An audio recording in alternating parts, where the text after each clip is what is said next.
Welcome home to USA Global TV and Radio, a place where dreams take flight, with authentic storytelling, diverse perspectives and meaningful conversations, where global stories unite and bridges are built beyond all borders.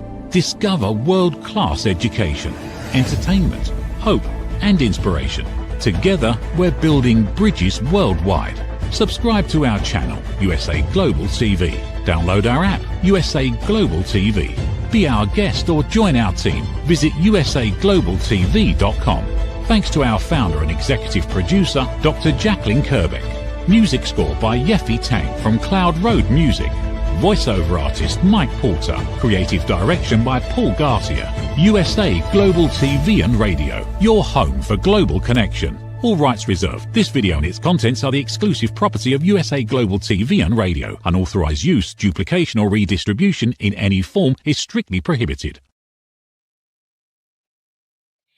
Good morning, good afternoon, and good evening. Welcome home to USA Global TV and Radio, where we proudly provide world-class education, entertainment, hope, and inspiration. I'm Dr. Jacalyn Kerbeck, and it's my absolute pleasure to be here today for another episode of my show, Judgment, the Hidden Sin. This is based on a book that I wrote. You can see it here behind me, Holy But Harmful, The Silent Sin of Judgment. Judgment is something that we do all the time. And my job with this show and my book and bringing on my guests is to help us be aware of when and how we're judging other people and when we can catch ourselves and remember the three questions before we speak, before we write, before we type. Is it kind? Is it necessary? And is it true? So let's get to the meat and the heart of our show today. We have an incredible guest. Thank you to Mickey Mickelson from Creative Edge, who always sends us the best people. My guest today is Alan R. Warren. He is a Canadian best-selling true crime author. He's also a producer, and he has his own radio show. How cool is that? It is a radio show and podcast called House of Mystery. And his show can be found all over North America. He's authored over 38 books. We're going to get into one of them today, which is covering serial killers, cults, human trafficking, historical crime, and more. Why is it we are so fascinated with this genre? I don't know. We're going to get into it with Alan, who's the expert. Let's welcome him to the program, Alan R. Warren. Hello and welcome. Hello. Thank you. Boy, it sounds like I've been busy. You certainly have been busy. And so I know you've done a number of interviews yourself, which is really interesting to be on both sides of the microphone. So today I want to get into a little bit about the background of the work that you do, because it's so important. So your latest book, and I'm going to share it on the screen right now with our viewers, because I think it's important. People need a good visual. So here it is, Peace, Love, and Murder, the Charles Manson Story. And as I mentioned, you've authored 38 books, and I'm sure there are more coming. But today we're going to talk about what we don't automatically think about when we're reading books like this or having stories or conversations, is about the judgment piece of it. So Alan, my first question for you is this. Most people know the name Charles Manson, right? And they associate it with one of the most infamous crimes in American history. But the work that you do goes so much deeper than the crime themselves. So what I'd like to know from you is, what do you think people still misunderstand about the Manson story more than 50 years later? I think the biggest thing that people get wrong is that Manson himself wasn't this super genius. Like, people like to put that on killers and mass murderers or serial killers for some reason. I guess because of television shows or movies or stuff like that, Hannibal Lecter, but he wasn't that all in one. If anything, what he was is reactive. He was like, everything he did or got into was usually a reaction for something that he had done before, something that had happened to him, and he needed to react to it. How is he going to fix this? What was he going to do? How is he going to make it better? So in his mind, he was, in some cases, even panicking over something he had done. And then he reacted, and then he had to fix that. So if anything, he was kind of a clumsy guy at this stuff. It wasn't like this great, intelligent, super smart guy. So I think that's the biggest thing people get wrong. Thanks for sharing that. And I did read that he had average intelligence. I guess it was 109 on his IQ. And the interesting thing is, I'm a huge person that loves to watch crime and gangs and mobs and all the movies. Like, that always draws me in. And I think somehow we kind of romanticize it, actually not thinking about these are people and this is actually life and what's happened. So what I'd like to know from you now is, based on the research that you've done, what is it that as humans we become almost entranced? It's sort of like, wow, I want to follow this person. How did Charles Manson get people to follow him like that, knowing between right and wrong, and yet people still followed him? And I'm sure there are people today who are still thinking, wow, this was a cool guy. Yeah, a lot of it's within ourselves. It's what we feel we're lacking, or what we feel we need to achieve, and someone comes along that seems to have it all, have what we want, or have what we desire. They're doing something that we can't do, or there's usually something like that. With Manson himself, you got to remember that he only was able to do what he did because of the timing and where he was.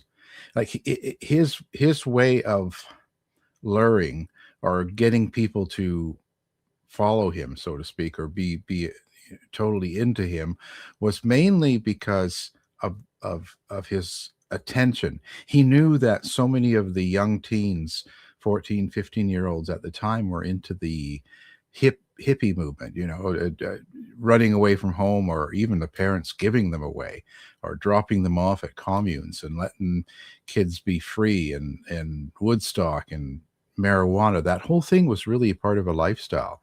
But still, at a 14, 15-year-old level, they were still looking for love. They were still looking for acceptance.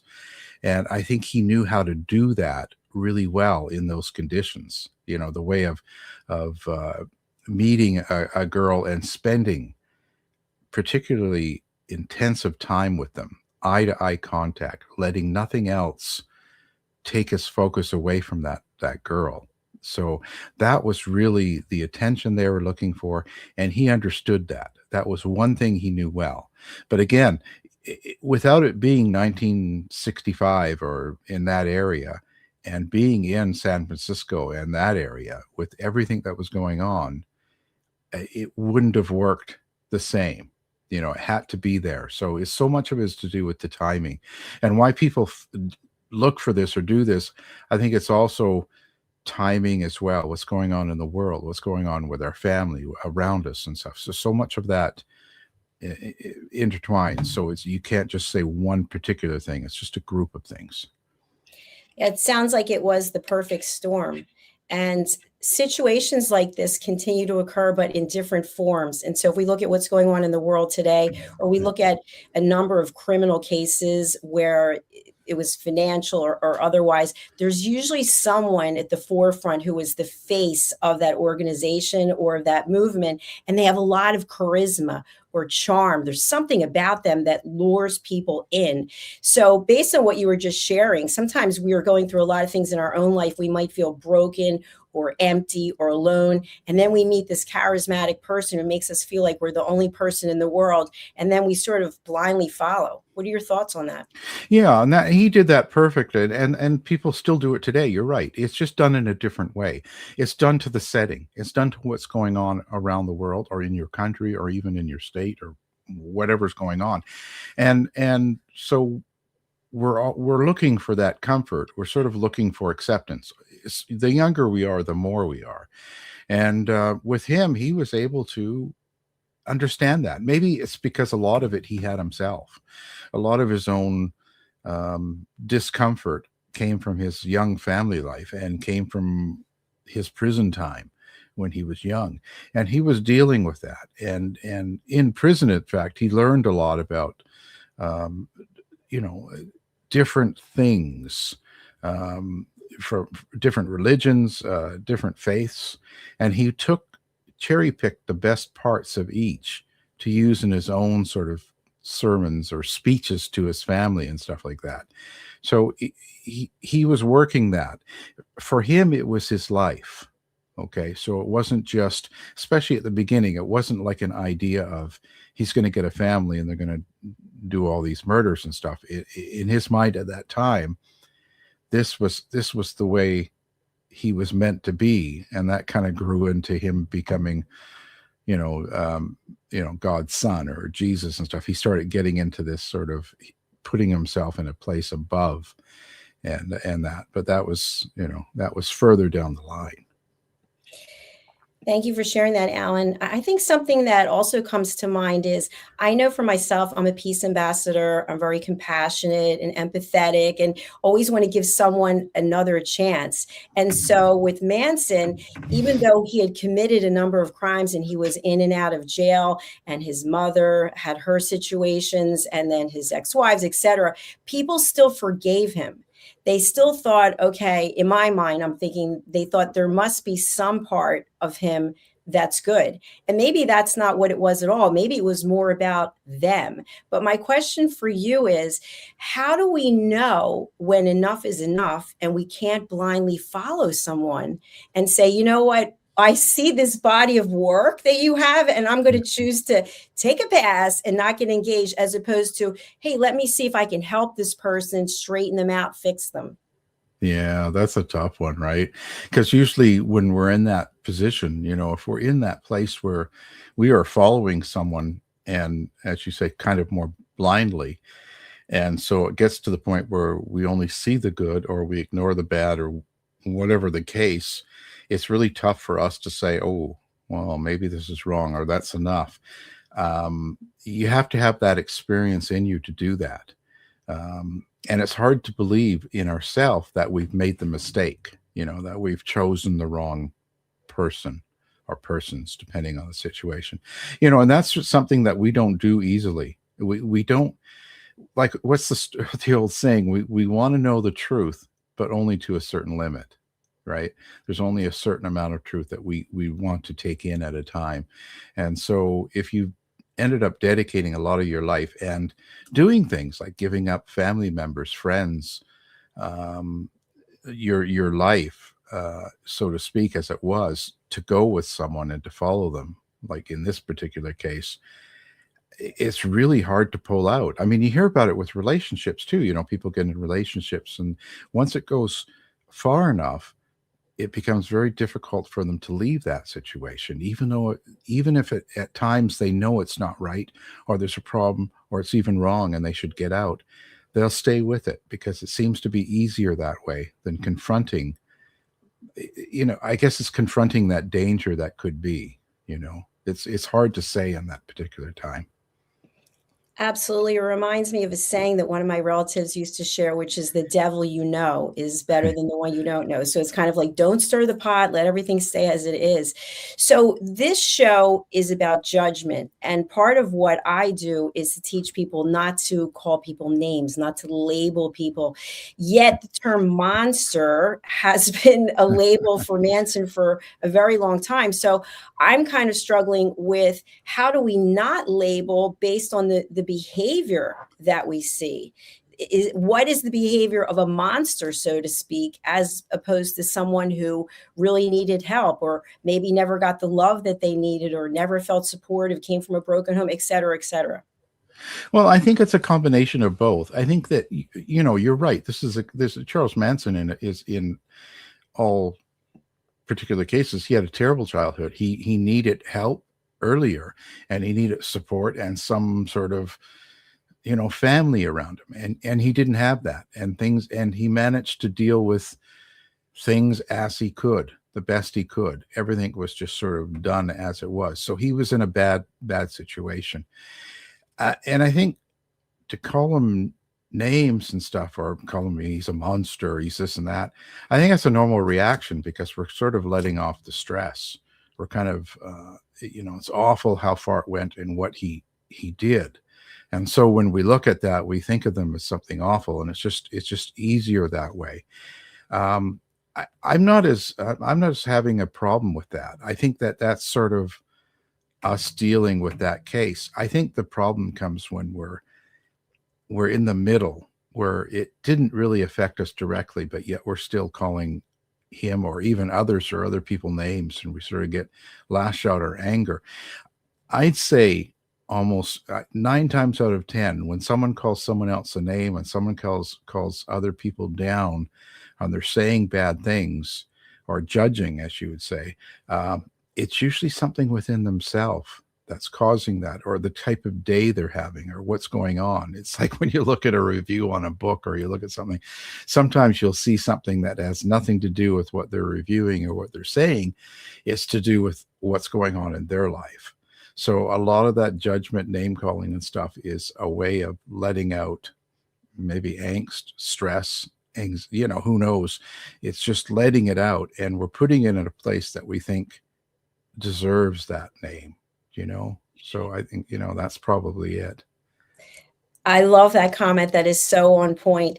So when we think about monsters, right, we can look at what's going on in the world, and some people would easily step forward and say, well, he's a monster, she's a monster, what they're doing is monstrous, etc. But very few people actually get involved, step up, do something, help other people. And so I want to talk a little bit about group psychology.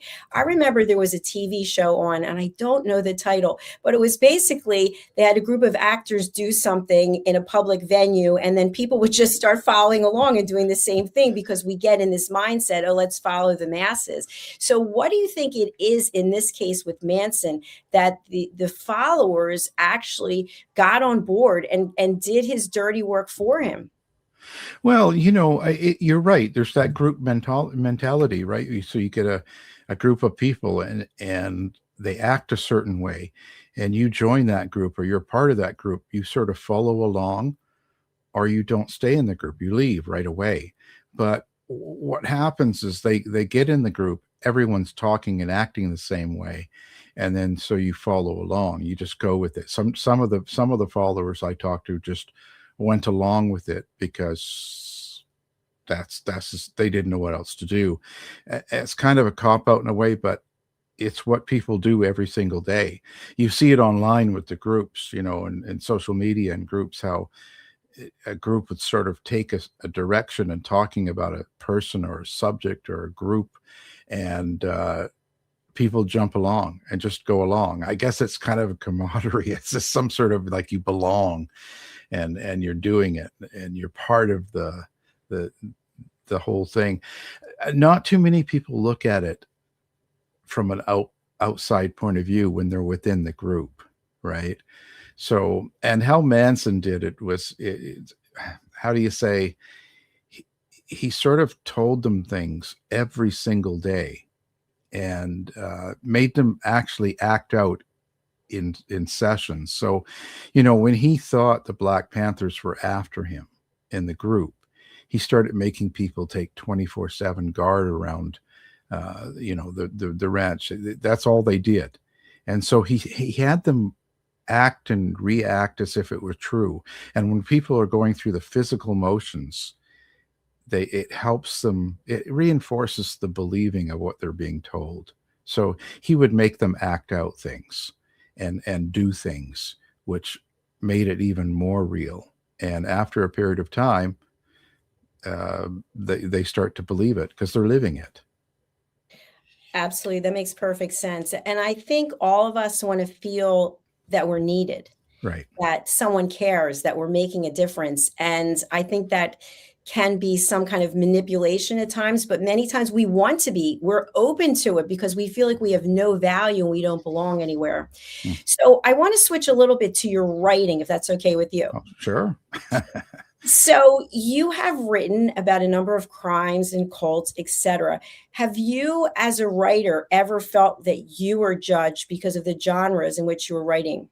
Oh, all the time from day one. And not only, I think what I've done is I've learned that over the years that, again, it comes from the person that is doing the judging. There's something going on in their life or in their day when they do it. The other thing is, I know what I do can be I don't know, maybe negative to some people, but that's not the intention. A lot of what I write about is the timing, So, like when I took on the Manson one, for instance, it was about 1965, San Francisco, and what was going on. And I took the area and what's going on in the country and the war and the Weathermen Underground, the Black Panthers, the race riots, the moon landing, right? 65 to 69, 70.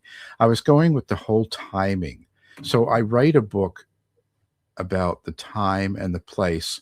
And then Manson was just a character that had a lot of influence and an effect at the time, a lot. And so it talks about how he goes through that setting and how a lot of things within the setting, the timing, made him do things that made him have to react and act. And so it was kind of a combo there. It's more about a historical part than it is about the killing. And even in my writing, I don't get into the gore, and I don't, so there's a lot of good writers that can do that. That's not really the point of it.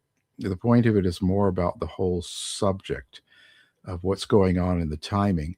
And not only that, then someone from, let's say, born in 2000 can read a book like this from which covers the 60s, and they can understand it better because they feel the setting, they feel what's going on.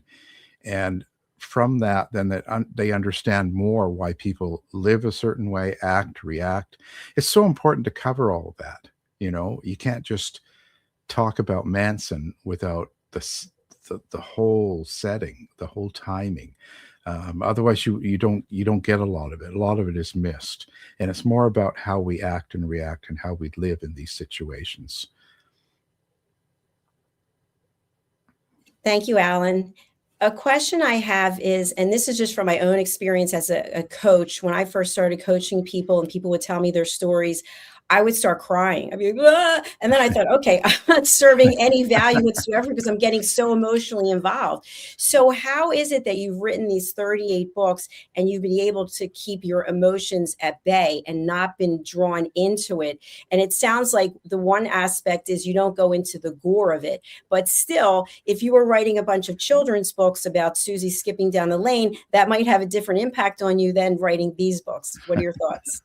Yeah, I mean, it's true. I think that I think what it is for me personally is when I go through cases where I'm talking to a lot of people that are still alive that are involved, and especially if you're talking to a lot of the survivors or family members and stuff like that, it is hard. It is harder to go through that when you're in the time where you're sitting with people for days at a time and weeks, and you're picking up how they are, who they are, what's happened to them, what's happened to their family, and over the years. So that's kind of something that you do pick up.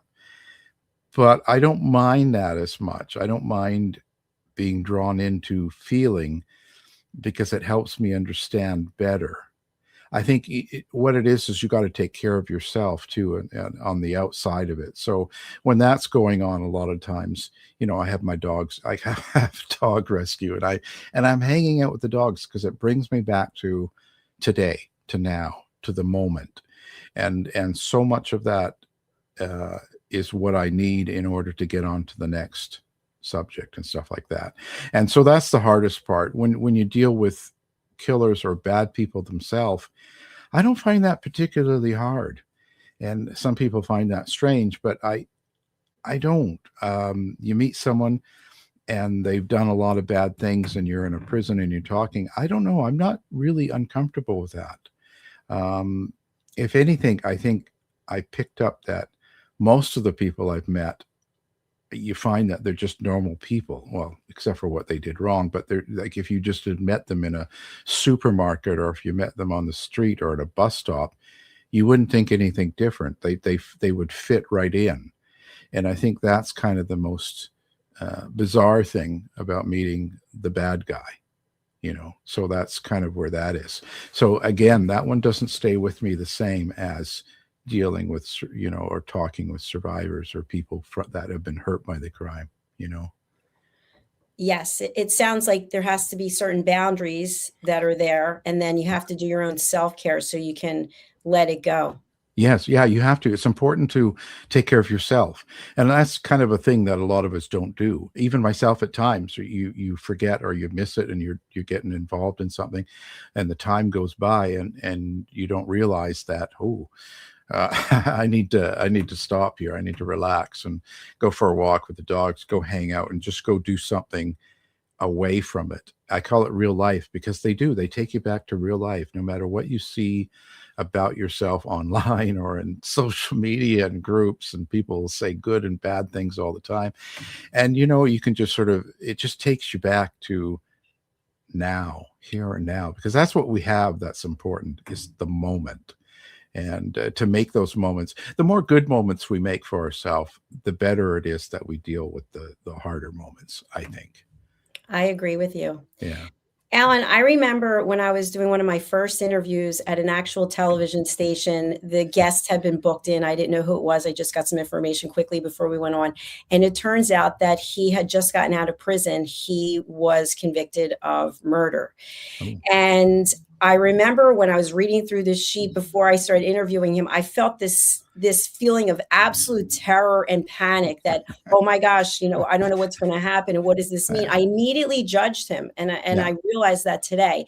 And when I'm interviewing people today, it's a different story, but we still have that judgment. And so my question for you is, when someone announces, I'm looking for a job, and I do have a criminal background, or I'm interested in dating you, and I was in prison, how is it that we can release the judgment and look at the person for who they are today? Or should we have our antenna up and go, well, they did it once, they could do it again?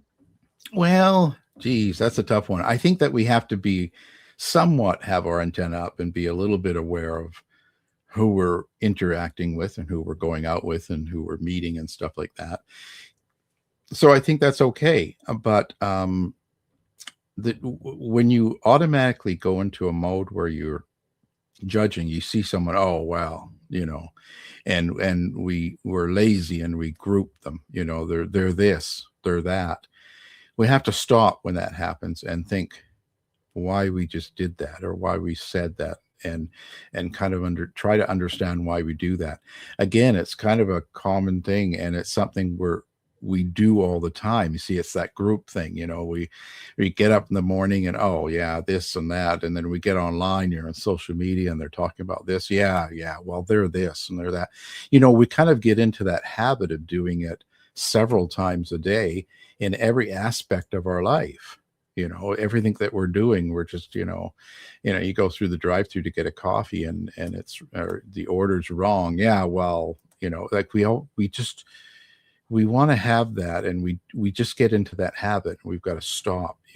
When you find yourself doing that, I think you got to think about it and kind of go, no, that's no. And you got to break that habit. And there's different ways. It depends on where you find that you're doing it the most. And I think that's what you got to focus on in order to change the way you're doing. I think it's just a lot of times we just do it without thinking. And that's kind of the hard part, because we'll do that and then we don't realize that we've upset someone or upset other people, because we just do it and we don't think.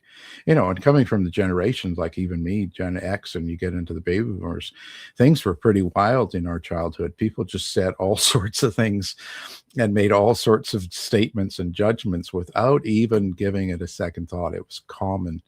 It's common. And so again, it's lifestyle. We just have to change our habits and really be aware of what we're doing and saying. Yeah, absolutely. I think it's about that awareness, being aware. And so that's why I even do this program.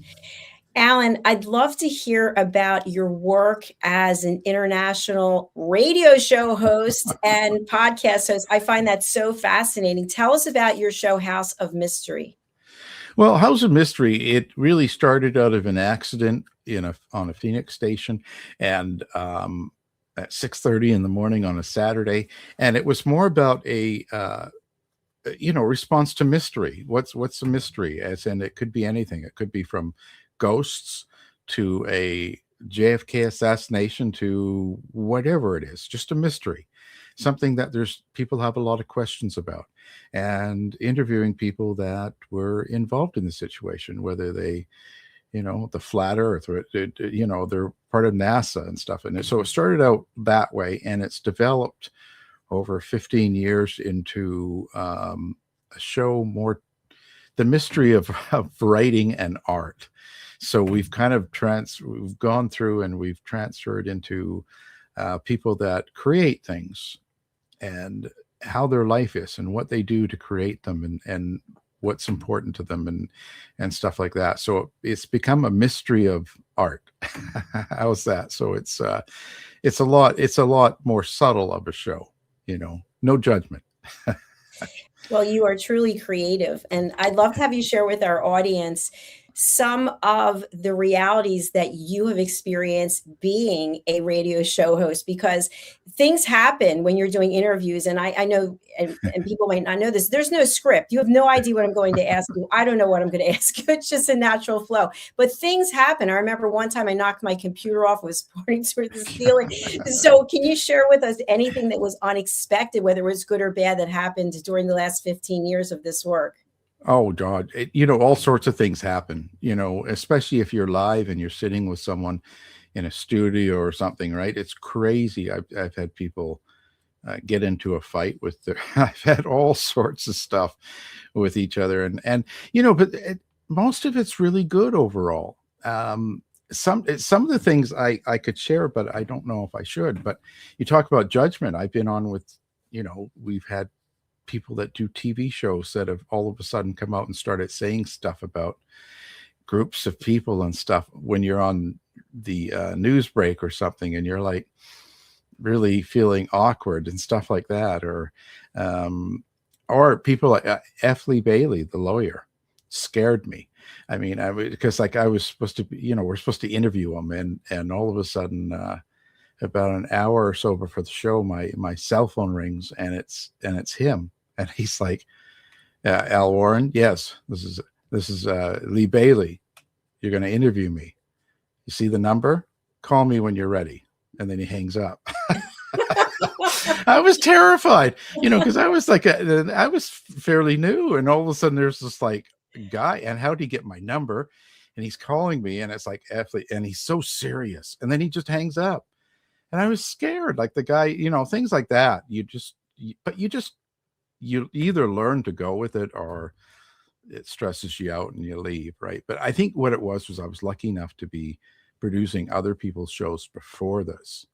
And so I got used to dealing with a lot of guests, and they're at different level, all sorts of people, right? And they have all sorts of quirks and things they need, and you get used to that over years. And then, so it's different when but when you're live and you're talking to someone, you hope that they do okay, right? But again, I'm not as stressed as I used to be. I used to be really upset and worried about everything, and this and that and that. And then plus everybody comments. You know how it is. People have to say things. I don't know why, but they have to say stuff. We have people that will listen to the show 5 days a week and will write after each show every day about how much they disliked it. And how much they disliked what we were doing and the guest and stuff like that. And you're thinking, well, you write this every day. Why? Turn the channel. There's so many shows out there, so many things to listen to. You don't have to, thousands you can get on podcast now, and not just radio. I just take a break, turn it, if it's bothering you that much. I just couldn't see. And that's what you say, judgment. But you see, they're so drawn into this that they feel they have to do it. I think that's the thing what social media has done. It's gone from us just doing it without thinking about it, or doing it as a common way of life. Like we're all just sort of going around judging people. And do you see her hair? Do you see his tie? That sort of thing. We're just kind of get into this. And now it's gone to with the social media platform where we feel we have to go on every day and do it, like to be a part of it. And so, I couldn't imagine following a show 5 days a week, and to go online and actually write how much I don't like listening to the show. Like, it seems bizarre, Doesn't you add know? up.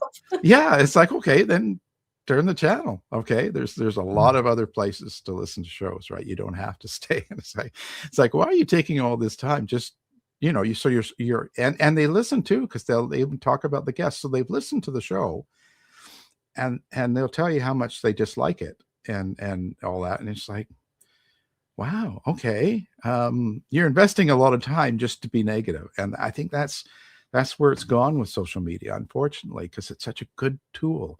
We could do so much good with social media and the internet and all this. There's so many possibilities, but yet there's that element where we have to be negative for some reason, or just I think it gives people a charge, makes you feel better about yourself, maybe. um I don't know, maybe if I was a psychiatrist I would know better. I don't, that's just kind of my guess, but No, I agree with you also. So we're on 12 different platforms right now, but we're obviously on YouTube, and YouTube now has another audience which is just for mobile phones. So they've got two different sets of. So as soon as the mobile phones came on, I started getting, oh, are you the crypt keeper? You had too much work done on your teeth. I'm like, I haven't had anyway. I don't put their comments up, but I would say, do you have anything else that you can do? But it's almost like people, they don't even associate the fact that they now have put negative hatred comments out in the public domain, and you see their name, it's like, okay, that person is a hater.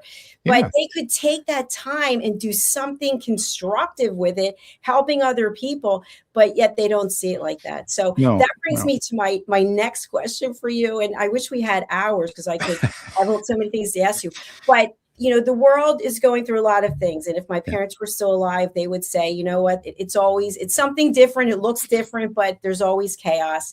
And so in your book, Peace, Love, Murder, you actually talk about opportunity and chaos.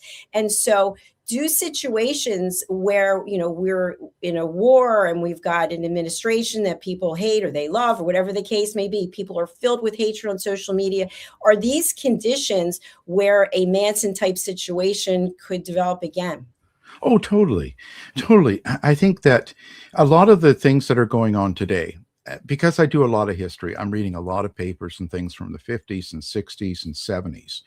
And so much of the stuff I come across, I see it being repeated today. So many of the same sayings, some of the same angers, and hate things people are hating on, they're identical. The names have changed and the groups have changed in some cases, but it's the same sort of fights. It's the same sort of anger and unsettled feeling. And you, when you put yourself back in that place, which I do, because I'm trying to write it from a point of, like, if you get up in the morning, what do you do? What do you do for breakfast back in 1960? How do you live? And I go through the life of a person.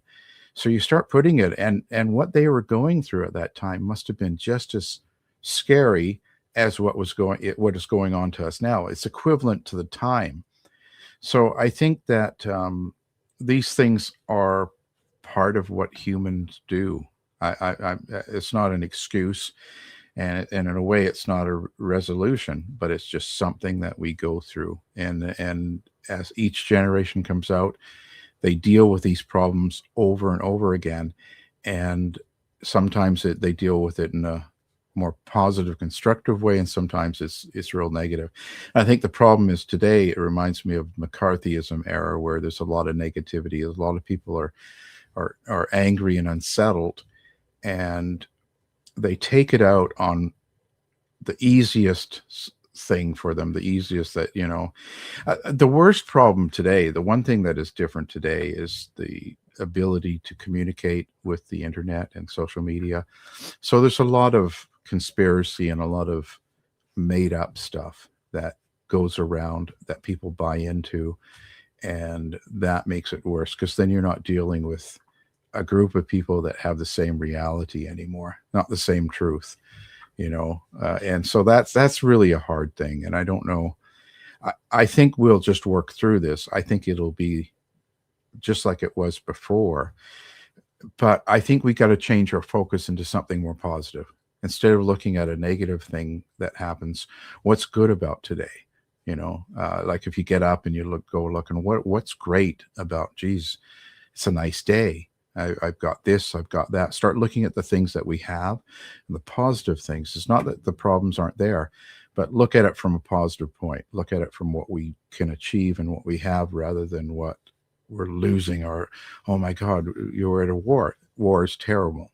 People die. It's terrible.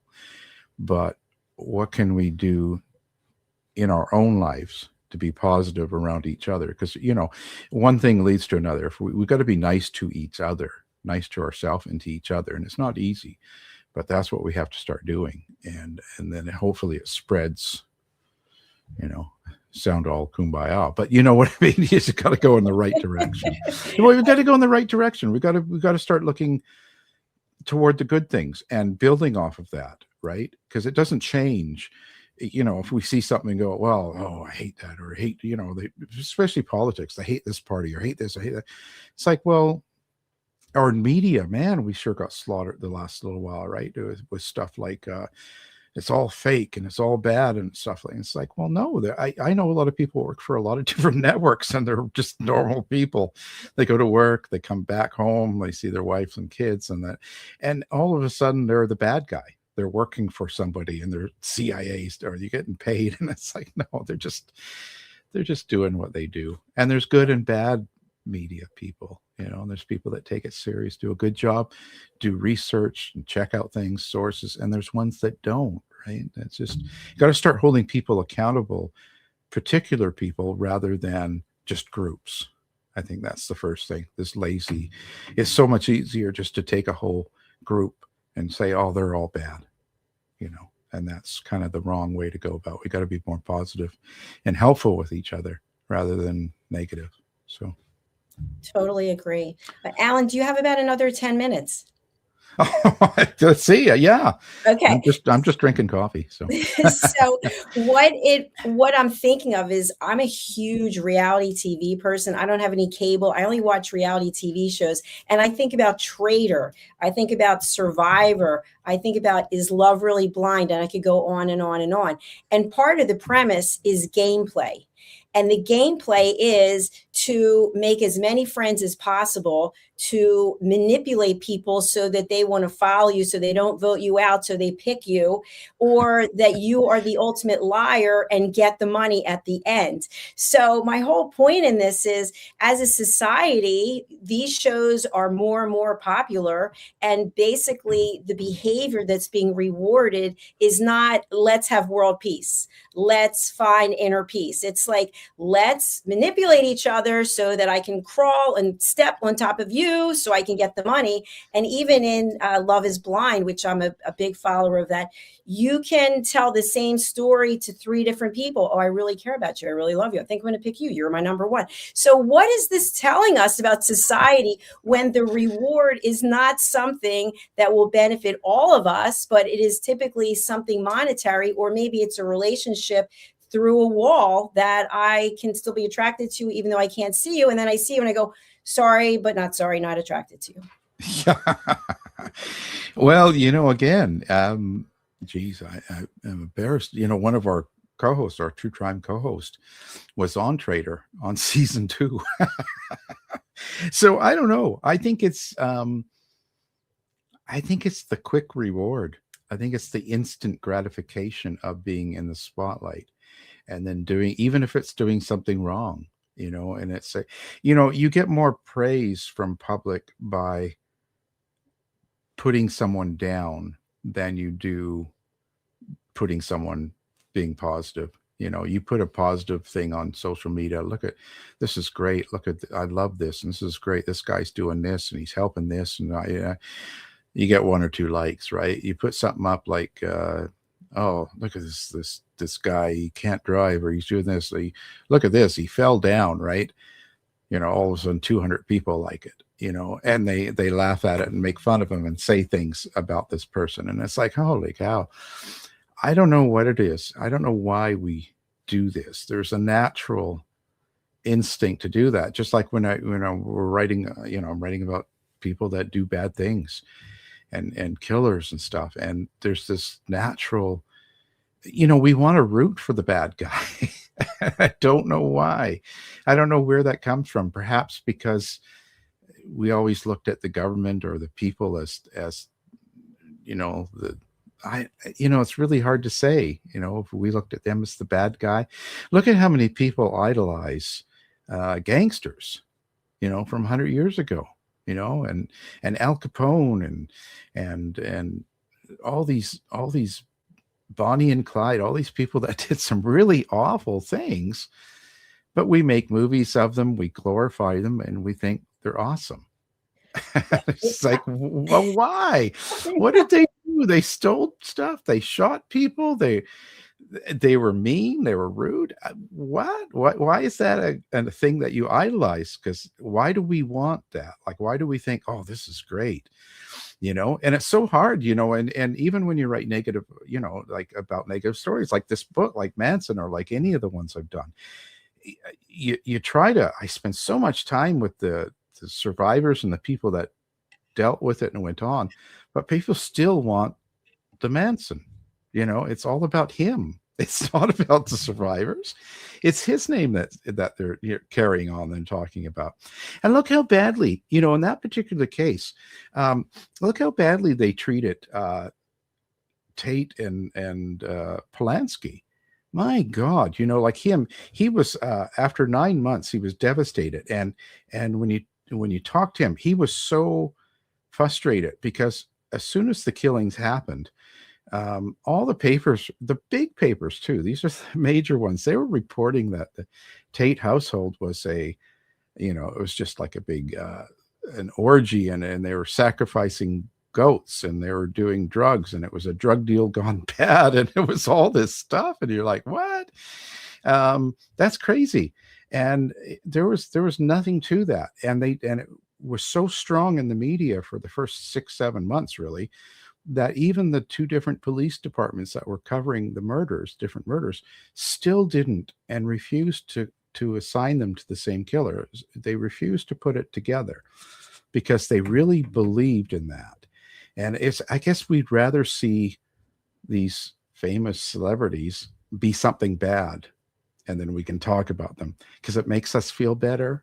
You know, that's what, you know, you see some movie star or singer, and it's like, well, so we have to make fun of them because they're looking and doing what we kind of want, maybe, or we wished we had. It just goes beyond over and over again. I never understood it. So I think that's part of the reality. Like when you know, I don't watch these shows, so I'm stuck in the 70s right now because I'm writing stuff in the 70s. So everything on my TV is everything from, well, 60s and 70s, everything from what's my line to Match Game. Because why watch the shows that were real back then? It's because you can see how people talk to each other. You see their expressions, how they behave, what's acceptable in the way they talk to each other and what they do. And you pick up a lot. So it makes it so that I think the book is better because I'm explaining. Yeah, I let you see how it really is, especially for people nowadays. So, but I see some pretty wild things and I hear some and I was around then, but I was just a kid. So I guess I didn't realize it. But as an adult, I listen to it, I think, holy cow, I can't believe they said that. I can't believe they're talking like this, right? And you're like, wow, this was okay. This was common. So in a way, there's something that I think it will grow over time when people are so anti-woke right now. And I really kind of look at it as, isn't it sort of the young generation revolting to the old generation in a way? In a way, isn't like, because when we were kids, we wanted to do things different than our parents. We saw the way they were, and we sort of wanted to. I don't want to wear a suit and a tie every time I go to the store or doctor, right? We started changing things. We wanted to grow our hair longer as guys. You know, we want to listen to rock music or disco or whatever. Each generation has their own little bite back to the parents. I think that's what this is now. They look at the way we behaved and talk to each other, and they go, oh, they don't like it. And so I think that we should just let it be. I mean, I just, you know, let's not get involved government wise and start making laws, but let the kids do what they want to do. If they want to be nicer to each other and be more caring to each other, great. But then again, that's turned into this whole cancellation and all that sort of stuff. So it's a hard thing to deal with. But the reality shows, in a way, don't they just aren't they just kind of mean? Aren't we happy when someone we don't like on there loses? You know what I mean? Like you see these shows, and it's like you're thinking, this person, they better not win, or you don't want them to win because, I don't know, they're too pretty and they're too whatever, and you don't like them, and it's like, and they lose, and you're like, yeah, Exactly. And so it's deep. It goes back a long ways, and it's going to take, I think, a lot of generations to really work out this. Yep. This thing. You made so many great points. And what came to mind, I loved Breaking Bad, and I watched it 6 different times. Yet I am not a drug user, and I'm not an advocate of drugs. And yet I couldn't stop watching it because of the dynamics of watching Walter White completely succumb to this other world for money. And Right. So I think for me, that's why I like watching shows like this, because it really gets into what's going on in someone's mind. And it brings me back to the Manson story, because people love watching shows where there's violence. I'm not saying everyone. I know people who don't, but yet at the same time, they don't want to see violence on their television. But if the movie or the TV show is an actual depiction or the book of what actually happened, then it's okay, because now we're in La La Land and we're kind of on vacation, and it's not the same thing. So we need to have a psychiatrist or psychologist come with us, Alan, the next time to really get through a lot of this. Tell us what we're doing wrong. Yeah, tell us what's really going on here. So my next question for you is peace, love, and murder. What do you want people to take away from reading this book? I think that the biggest thing is a lot of the people that were involved in this thing.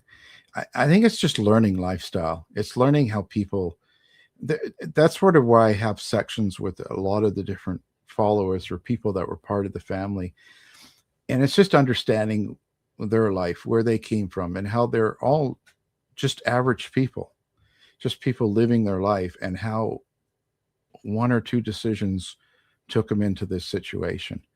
So I think it's more about realizing who we are, where we're at, what we're doing, and how things we do and say affect others, right? How our behaviors will change other people, and not always for the good. And I'm hoping people understand more about the setting, and more about Manson, and more about the family, and how they kind of got into what they were doing and thinking it was normal, and how they were isolated. And that's another thing, getting isolated within the same sort of people around you. So everyone's in there, in that, in the ranch or the farm, and everyone's doing the same thing, talking the same way, believing the same way, and they don't have interactions with people that are different, or people that are living different. And so then they kind of get stuck into that, and then it's us versus them is what it eventually turns into. Always does. It has to, because you do cross paths somewhere in this world, and so it's always, they're always the enemy. And people, I hope people just understand the timing better, and see it's more of a action, reaction, and behavior, sort of like what we see in today's world. And hopefully they kind of get a little bit calmer, and realize that things happen, and we need to think about the effects we have on others around us by the way we act and behave. And you see that in social media. Maybe get out and meet people live, because then you learn the most about other people, right? That way, rather than through a computer. But I think it's simple as that. Fantastic. Thank you. Well, we'll take the computer for today, because that's where we are.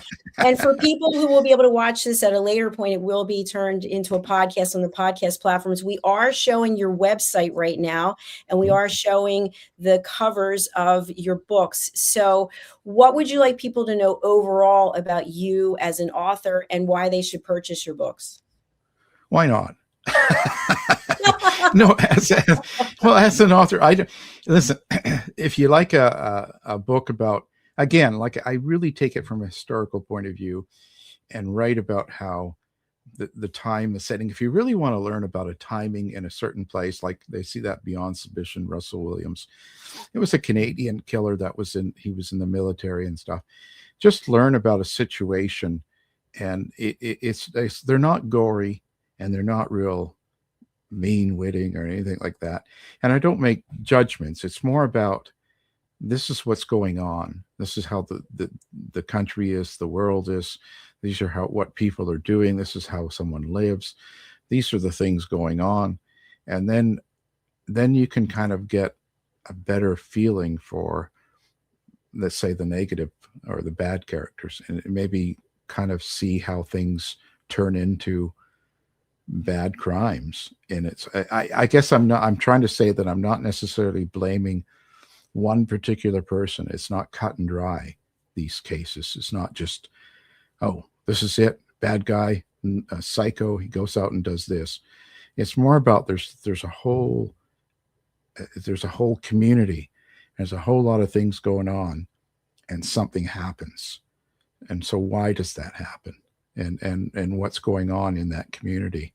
Because I still believe that things like in Manson's case, for instance, or in any of these cases, he could have never done or would have never done and got away with what he did in any other time, in any other place. It had to be in that location, had to be at that time.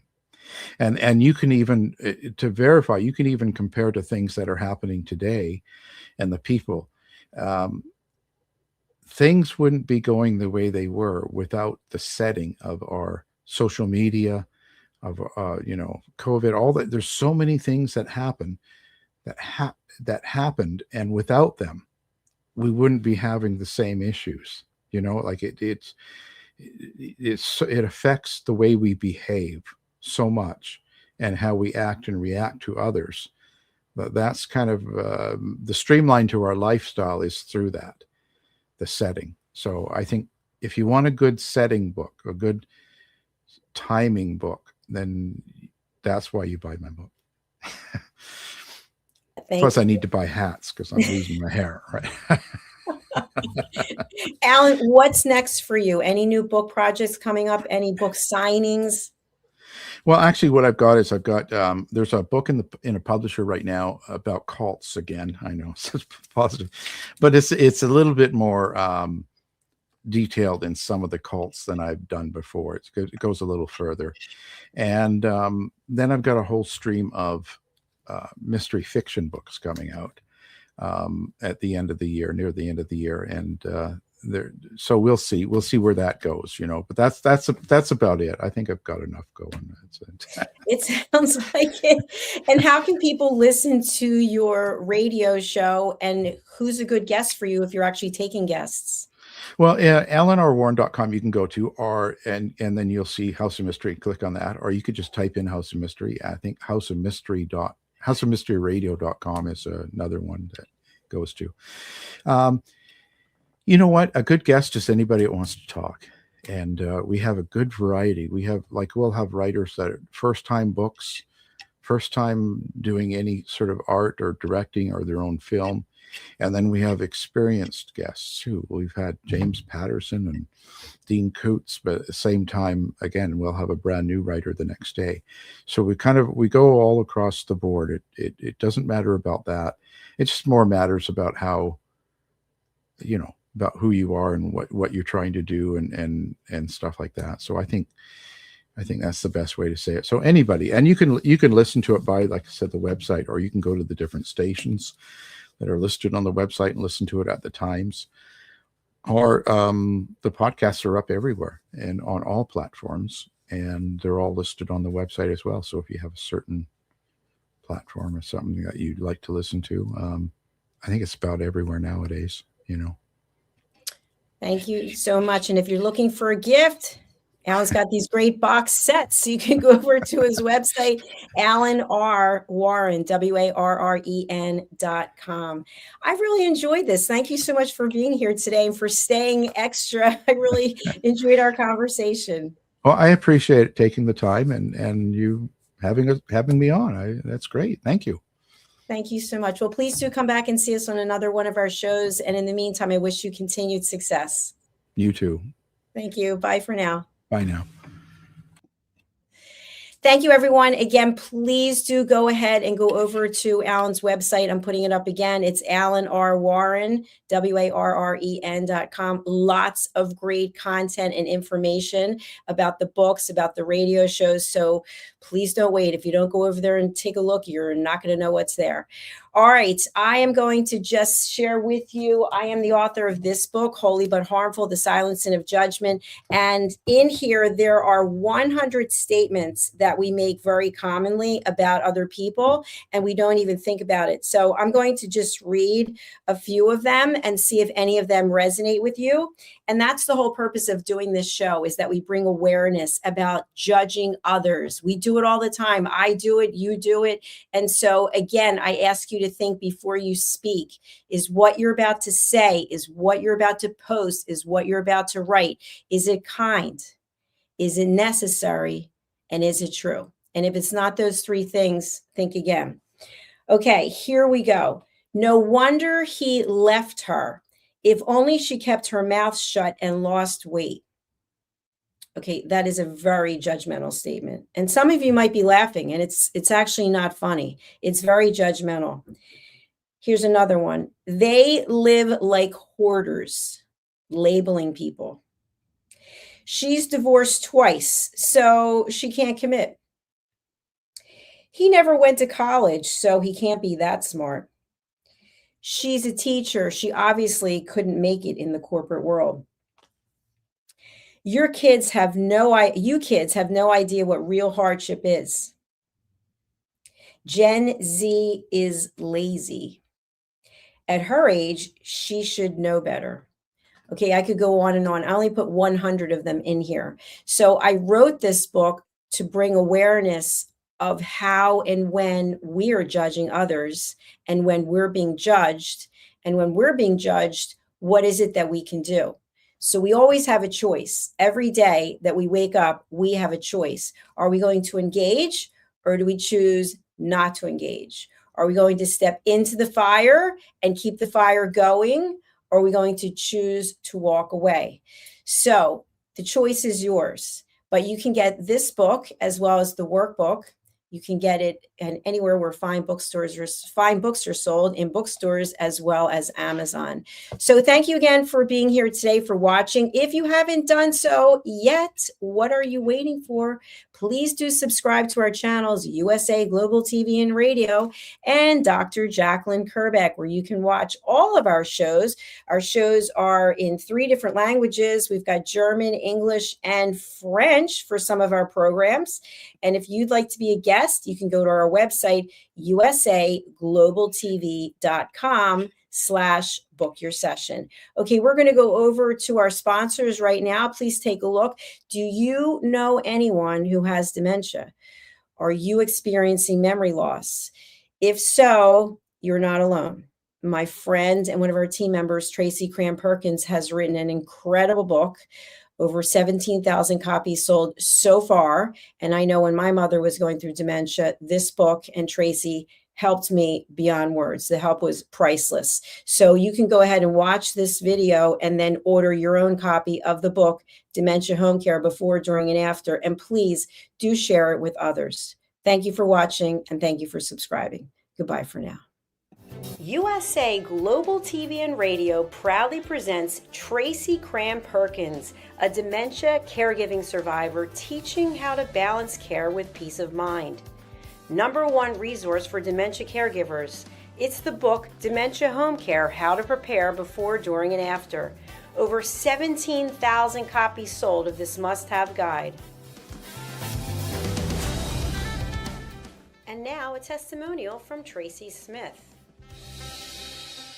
If I was to describe this book to someone who is going through a similar situation, I would underscore how important it is to have some sort of a tool or a guidebook to help you through certain stages. And there's so many, it's such an unknown topic to the average person. And to have this as a reference is essential. It's going to help you get through it personally, as well as help your loved one manage. To learn more, go to TracyCramPerkins.com. Tracy Cram Perkins is an award-winning author. She's also the host of Dementia Home Care television show. Watch it here on USA Global TV and Radio. Thank you, viewers and listeners of USA Global TV and Radio, for joining us today. We're honoured to have your time and attention as part of our global community. At USA Global TV and Radio, we believe in the power of authentic conversations, meaningful connections, and creating a world of possibilities together. Want to be part of something bigger? Join our team of elevated listeners at usaglobaltv.com, a space where your voice matters and your ability to listen transforms relationships. Stay connected with us across all our platforms for thought-provoking discussions, expert insights, and empowering stories. Subscribe to our channels at youtube.com/c/USA Global TV. Follow us on social media and explore the endless opportunities we're creating for growth, learning, and inspiration. Together, we're not just broadcasting, we're building bridges and changing lives one conversation at a time. For inquiries, contact us at info@usaglobaltv.com. Produced by Executive Producer and Director Dr. Jacalyn Kerbeck. Voiceover by Mike Porter. Creative direction by Paul Garcia. All rights reserved. Visit usaglobaltv.com to view our full terms and conditions.